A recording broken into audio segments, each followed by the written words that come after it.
Kain guys. Tingnan mo yung kanin ko kanina, natutong. Kasi nga, nandun ako sa labas kanina. Kaya natutong ang kanin. Pagsaing ko, naamoy na ng mga kapitbahay. Naamoy ko na mismo doon sa labas.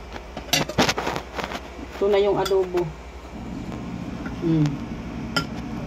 Adobong manok.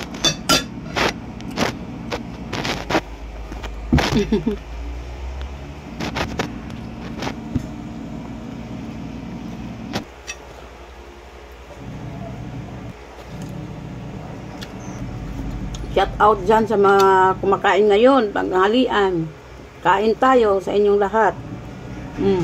Mas komportable pa ako pag wala kong ngipin na ano. Kasi pag meron parang ano.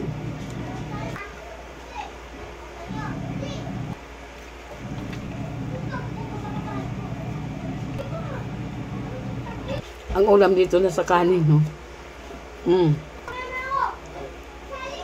Kaya kayo guys, huwag na kayo mag-inarte pag kumakain kayo. Katay ko naman.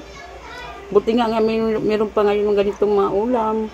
Kaya niya akong pagpag natin. Kaya akong pagpag.